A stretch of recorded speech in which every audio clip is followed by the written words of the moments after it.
ആകാശവാണി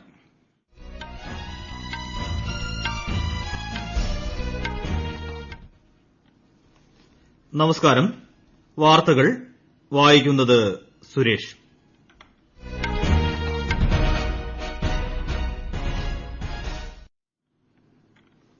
പ്രധാന വാർത്തകൾ. India America ബന്ധം ശക്തമായി മുന്നോട്ട് കൊണ്ടുപോകുമെന്ന് പ്രധാനമന്ത്രി നരേന്ദ്രമോദി. നിയുക്ത അമേരിക്കൻ പ്രസിഡന്റ് ജോ ബൈഡനുമായി ശ്രീ മോദി ടെലിഫോൺ സംഭാഷണം നടത്തി. ബംഗളൂരു ടെക് സമ്മിറ്റ് 2020 പ്രധാനമന്ത്രി നാളെ ഉദ്ഘാടനം ചെയ്യും. രാജ്യത്ത് കോവിഡ് മുക്തി നിരക്ക് 94%ലേക്ക്. കേരളത്തിൽ ഇന്നലെ 6620 പേർ രോഗമുക്തി നേടിയതായി ആരോഗ്യമന്ത്രി. ഭീകരവാദം ചെറുക്കാൻ പുതിയ തന്ത്രം രൂപീകരിച്ച് ബ്രിക്സ് രാജ്യങ്ങളുടെ കൂട്ടായ്മ. തെക്കുകിഴക്കൻ അറബിക്കടലിൽ ന്യൂനമർദ്ദം രൂപം കൊള്ളുന്നു. കേരളത്തിൽ ഇന്ന് 7 ജില്ലകളിൽ യെല്ലോ അലർട്ട്. 2022 വനിതാ അണ്ടർ 17 ഫുട്ബോൾ ലോകകപ്പിന് ഇന്ത്യ ആതിഥ്യമരുളും. വാർത്തകൾ വിശദമായി. പ്രധാനമന്ത്രി നരേന്ദ്രമോദി നിയുക്ത അമേരിക്കൻ പ്രസിഡന്റ് ജോ ബൈഡനുമായി ടെലിഫോണിൽ സംസാരിച്ചു. ശ്രീ മോദി ബൈഡനെ അഭിനന്ദിച്ചു. സംഭാഷണത്തിനിടെ ഇരു നേതാക്കളും ഇന്ത്യയും അമേരിക്കയും തമ്മിലുള്ള തന്ത്രപരമായ ബന്ധം ശക്തമായി മുന്നോട്ട് കൊണ്ടുപോകുമെന്ന് വ്യക്തമാക്കി. കോവിഡ്-19, കാലാവസ്ഥാ വ്യതിയാനം, ഇന്തോ പസഫിക് മേഖലയിലെ സഹകരണം എന്നിവയും ഇരു നേതാക്കളും ചർച്ച ചെയ്തു. യുഎസ് വൈസ് പ്രസിഡന്റായി തെരഞ്ഞെടുക്കപ്പെട്ട കമലാ ഹാരിസിനെയും പ്രധാനമന്ത്രി അഭിനന്ദിച്ചു. ഇന്തോ യുഎസ് ബന്ധത്തിന് വളരെയധികം കരുത്തു പകരുന്ന ഇന്ത്യൻ അമേരിക്കൻ സമൂഹത്തിന് ഈ വിജയം കൂടുതൽ പ്രചോദനമേകുമെന്ന് ശ്രീ മോദി പറഞ്ഞു. ബംഗളൂരു ടെക് സമ്മിറ്റ് 2020 പ്രധാനമന്ത്രി ശ്രീ നരേന്ദ്രമോദി നാളെ വീഡിയോ കോൺഫറൻസിംഗിലൂടെ ഉദ്ഘാടനം ചെയ്യും. 21 വരെയാണ് ബംഗളൂരു ടെക് സമ്മിറ്റ് സംഘടിപ്പിച്ചിരിക്കുന്നത്. കർണാടക ഗവൺമെന്റിനോടൊപ്പം Karnataka innovation and technology society, biotechnology, information technology and startup എന്നിവയുമായി ബന്ധപ്പെട്ട് കർണാടക ഗവൺമെന്റ് ആവിഷ്കരിച്ച പ്രത്യേക vision group, software technology parks of India, active sectech communication എന്നിവ ചേർന്നാണ് ഉച്ചകോടി സംഘടിപ്പിച്ചിരിക്കുന്നത്.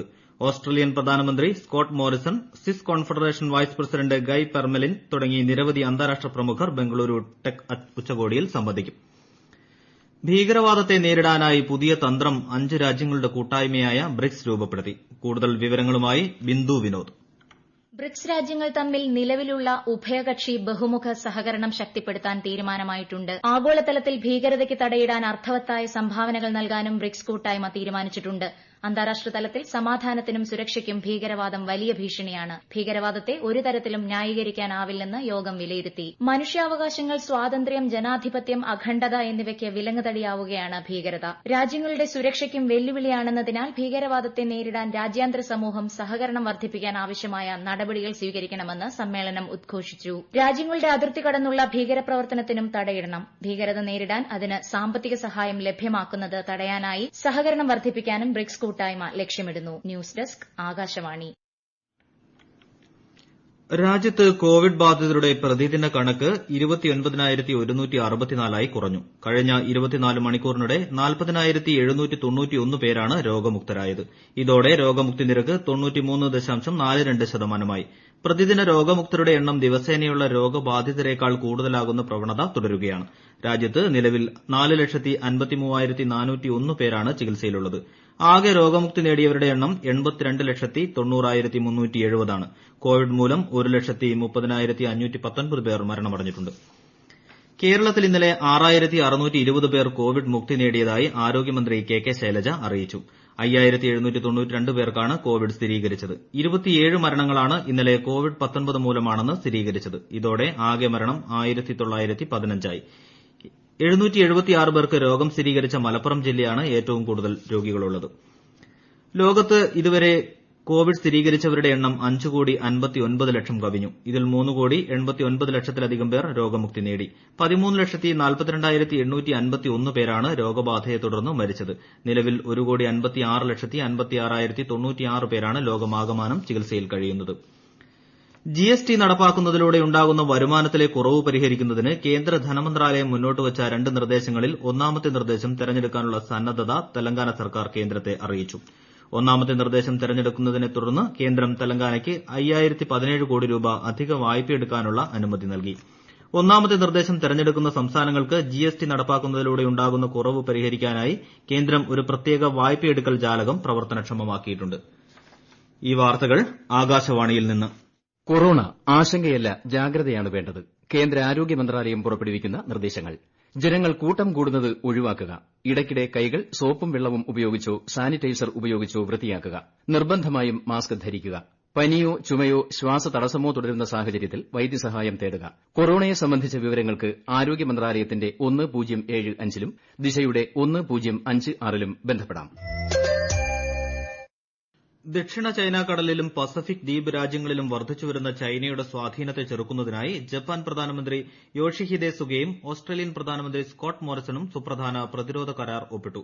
അമേരിക്കയും ഇന്ത്യയും ഉൾപ്പെടുന്ന ക്വാഡ് സഖ്യത്തിന്റെ വിദേശകാര്യമന്ത്രിമാർ ടോക്കിയോയിൽ കൂടിക്കാഴ്ച നടത്തി ആഴ്ചകൾ കഴിഞ്ഞാണ് പരസ്പര സഹകരണ കരാർ. കോവിഡ്-19-നെതിരെ വാക്സിൻ വികസിപ്പിക്കുന്നതിന് ഇന്ത്യയുമായി സഹകരിക്കാൻ തയ്യാറാണെന്ന് ചൈനീസ് പ്രസിഡന്റ് ഷീ ജിൻപിങ്. ഒരു റിപ്പോർട്ട്. ബ്രിക്സ് ഉച്ചകോടിയിൽ വീഡിയോ കോൺഫറൻസിലൂടെ സംസാരിക്കവെയാണ് ചൈനീസ് പ്രസിഡന്റ് ഇക്കാര്യം പറഞ്ഞത്. വാക്സിന്റെ ക്ലിനിക്കൽ പരീക്ഷണത്തിന്റെ 3ാം ഘട്ടത്തിൽ റഷ്യൻ, ബ്രസീലിയൻ പങ്കാളികളുമായി ചൈനീസ് കമ്പനികൾ സഹകരിക്കുന്നുണ്ട്. ഇന്ത്യയുമായും ദക്ഷിണാഫ്രിക്കയുമായും സഹകരിക്കാനും തയ്യാറാണ്. വാക്സിൻ ഗവേഷണത്തിലും പരീക്ഷണത്തിലും മറ്റ് ബ്രിക്സ് രാജ്യങ്ങളുമായി സഹകരിക്കാൻ തയ്യാറാണെന്നും ഷീ ജിൻപിങ് പറഞ്ഞു. വാക്സിൻ ഉൽപ്പാദിപ്പിക്കാനും നിർമ്മാണശാലകൾ സ്ഥാപിക്കാനും സഹകരിക്കാൻ തയ്യാറാണെന്ന് അദ്ദേഹം വ്യക്തമാക്കി. കോവിഡിനെ പ്രതിരോധിക്കാൻ പരമ്പരാഗത വൈദ്യത്തിന്റെ സാധ്യതകൾ ആരായുന്നതിന് ബ്രിക്സ് രാജ്യങ്ങൾ ചർച്ച സംഘടിപ്പിക്കണം ും ചൈനീസ് പ്രസിഡന്റ് പറഞ്ഞു. News desk Akashvani. കേരളത്തിൽ ഇന്നും തുലാമഴ ശക്തമാകും. നാളെയോടെ തെക്കുകിഴക്കൻ അറബിക്കടലിൽ ന്യൂനമർദ്ദം രൂപം കൊള്ളുമെന്ന് കേന്ദ്ര കാലാവസ്ഥാ വിഭാഗം അറിയിച്ചു. ഇന്ന് 7 ജില്ലകളിൽ യെല്ലോ അലർട്ട് പ്രഖ്യാപിച്ചിട്ടുണ്ട്. തിരുവനന്തപുരം, കോട്ടയം, എറണാകുളം, ഇടുക്കി, മലപ്പുറം, കോഴിക്കോട്, വയനാട് ജില്ലകളിലാണ് യെല്ലോ അലർട്ട്. നാളെയോടെ ന്യൂനമർദ്ദം തീവ്രമാകുമെന്നും റിപ്പോർട്ടുണ്ട്. വരും ദിവസങ്ങളിലും കേരളത്തിൽ വ്യാപകമായ കനത്ത മഴയ്ക്ക് സാധ്യതയുണ്ട്. കോവിഡ്-19 മൂലം മാറ്റിവെച്ച 2020 വനിതാ അണ്ടർ 17 ഫുട്ബോൾ ലോകകപ്പ് ഫിഫ റദ്ദാക്കി. 2022 വനിതാ അണ്ടർ 17 ഫുട്ബോൾ ആതിഥ്യം ഇന്ത്യയ്ക്ക് കൈമാറി. ഇന്ത്യയിലും കോസ്റ്ററിക്കയിലും നടക്കാനിരുന്ന വനിതാ അണ്ടർ 17, അണ്ടർ 20 ലോകകപ്പ് എന്നിവയാണ് ഫിഫ റദ്ദാക്കിയത്. 2022 പതിപ്പുകളുടെ ആതിഥ്യം ഇരു രാജ്യങ്ങൾക്കും കൈമാറി. 2022ലെ ആതിഥ്യം വഹിക്കാൻ സംഘാടക സമിതി രൂപീകരിക്കുമെന്ന് all India football federation president Praful Patel പറഞ്ഞു. സാമ്പത്തിക സ്ഥിതി മോശമായതിനെ തുടർന്ന് ലക്ഷ്മി വിലാസ് ബാങ്ക് ലിമിറ്റഡിന് റിസർവ് ബാങ്ക് മൊറട്ടോറിയം ഏർപ്പെടുത്തി. 30 ദിവസത്തേക്കാണ് മൊറട്ടോറിയം ഏർപ്പെടുത്തിയിട്ടുള്ളത്. നിക്ഷേപകരുടെ താൽപര്യം സംരക്ഷിക്കാനാണ് മൊറട്ടോറിയം ഏർപ്പെടുത്തിയത്. ബാങ്കിൽ നിന്ന് പിൻവലിക്കാവുന്ന തുക 25,000 രൂപയായി നിജപ്പെടുത്തിയിട്ടുണ്ട്. ലഡാക്കിലെ ഇന്ത്യ ചൈന അതിർത്തി പ്രശ്നവുമായി ബന്ധപ്പെട്ട് ചില മാധ്യമങ്ങളിൽ അടുത്തിടെ വന്ന റിപ്പോർട്ടുകൾ തെറ്റാണെന്ന് പ്രസ് ഇൻഫർമേഷൻ ബ്യൂറോ അറിയിച്ചു. ചില അന്താരാഷ്ട്ര ഓൺലൈൻ മാധ്യമങ്ങൾ വ്യാജ വാർത്തകളാണ് നൽകിയിട്ടുള്ളത്. തെറ്റായ വാർത്തകളാണ് ഈ വിഷയത്തിൽ മാധ്യമങ്ങൾ വന്നതെന്ന് കരസേനയും വ്യക്തമാക്കി. മഹാരാഷ്ട്ര മുഖ്യമന്ത്രി ഉദ്ധവ് താക്കറെയും മകനും മന്ത്രിയുമായ ആദിത്യയും ഭാര്യ രശ്മിയും ശിവസേന സ്ഥാപകൻ ബാൽ താക്കറെയുടെ 8ാം ചരമവാർഷികത്തോടനുബന്ധിച്ച് മുംബൈയിലെ ശിവാജി പാർക്കിലുള്ള താക്കറെയുടെ സ്മാരകം സന്ദർശിച്ച് സ്മരണാഞ്ജലി അർപ്പിച്ചു. ഉത്തർപ്രദേശിലെ സർവകലാശാലകളും ഡിഗ്രി കോളേജുകളും ഈ മാസം 23 മുതൽ വീണ്ടും തുറക്കും. പകുതി വിദ്യാർത്ഥികൾക്ക് മാത്രമേ പ്രവേശനം അനുവദിക്കൂ. കോവിഡ്-19 കണക്കിലെടുത്ത് മാർച്ച് മുതൽ സർവകലാശാലകളും കോളേജുകളും അടച്ചിട്ടിരിക്കുകയാണ്. ഘട്ടം ഘട്ടമായി ക്ലാസുകൾ പുനരാരംഭിക്കാൻ ഉന്നത വിദ്യാഭ്യാസ സ്ഥാപനങ്ങളോട് ആവശ്യപ്പെട്ടിട്ടുണ്ട്. വിഖ്യാത ബംഗാളി നടൻ സൌമിത്ര ചാറ്റർജിക്ക് സ്മരണാഞ്ജലിയായി ഫിലിംസ് ഡിവിഷൻ അദ്ദേഹത്തിന്റെ ജീവചരിത്രമായ സൌമിത്ര റീവിസിറ്റഡ് ഇന്ന് പ്രദർശിപ്പിക്കും. ചാറ്റർജിയുടെ പെയിന്റിംഗുകളെ അടിസ്ഥാനമാക്കി മാസ്റ്റേഴ്സ് ടച്ച് എന്ന 16 മിനിറ്റ് ഹ്രസ്വചിത്രം വെബ്സൈറ്റിലും യൂട്യൂബ് ചാനലിലും ലഭ്യമാകുമെന്ന് ഫിലിംസ് ഡിവിഷൻ അറിയിച്ചു. ശബരിമല മണ്ഡലകാല മകരവിളക്ക് മഹോത്സവത്തിന് കൂടുതൽ സർവീസുമായി കെഎസ്ആർടിസി. നിലയ്ക്കൽ പമ്പ ചെയിൻ സർവീസും പമ്പയിൽ നിന്നുള്ള ദീർഘദൂര സർവീസും ആരംഭിച്ചു. നിലയ്ക്കൽ പമ്പ ചെയിൻ സർവീസിനായി ആദ്യഘട്ടത്തിൽ 40 ബസ് സജ്ജമാക്കി. ചെങ്ങന്നൂർ, എറണാകുളം, കോട്ടയം റെയിൽവേ സ്റ്റേഷനുകളിൽ എത്തുന്ന തീർത്ഥാടകർക്ക് പമ്പയിൽ എത്തുന്നതിനായും സർവീസ് ഏർപ്പെടുത്തി. പ്രധാന വാർത്തകൾ ഒരിക്കൽ കൂടി. ഇന്ത്യ അമേരിക്ക ബന്ധം ശക്തമായി മുന്നോട്ട് കൊണ്ടുപോകുമെന്ന് പ്രധാനമന്ത്രി നരേന്ദ്രമോദി. നിയുക്ത അമേരിക്കൻ പ്രസിഡന്റ് ജോ ബൈഡനുമായി ശ്രീ മോദി ടെലഫോൺ സംഭാഷണം നടത്തി. ബംഗളൂരു ടെക് സമിറ്റ് 2020 പ്രധാനമന്ത്രി നാളെ ഉദ്ഘാടനം ചെയ്യും. രാജ്യത്ത് കോവിഡ് മുക്തി നിരക്ക് 94%. കേരളത്തിൽ ഇന്നലെ 6620 പേർ രോഗമുക്തി നേടിയതായി ആരോഗ്യമന്ത്രി. ഭീകരവാദം ചെറുക്കാൻ പുതിയ തന്ത്രം രൂപീകരിച്ച് ബ്രിക്സ് രാജ്യങ്ങളുടെ കൂട്ടായ്മ. തെക്ക് കിഴക്കൻ അറബിക്കടലിൽ ന്യൂനമർദ്ദം രൂപം കൊള്ളുന്നു. കേരളത്തിൽ ഇന്ന് 7 ജില്ലകളിൽ യെല്ലോ അലർട്ട്. 2022 വനിതാ അണ്ടർ 17 ഫുട്ബോൾ ലോകകപ്പിന് ഇന്ത്യ ആതിഥ്യമരുളും. വാർത്തകൾ കഴിഞ്ഞു. ഞങ്ങളുടെ വാർത്തകളും വാർത്താധിഷ്ഠിത പരിപാടികളും all India radio news Thiruvananthapuram എന്ന യൂട്യൂബ് ചാനലിൽ ലഭ്യമാണ്. കൂടാതെ കൂടുതൽ വാർത്തകൾക്കായി @all India radio news Thiruvananthapuram എന്ന ഫേസ്ബുക്ക് പേജും @ARnews_TVM എന്ന ട്വിറ്റർ ഹാൻഡിലും സന്ദർശിക്കുക. അടുത്ത വാർത്ത 10:15.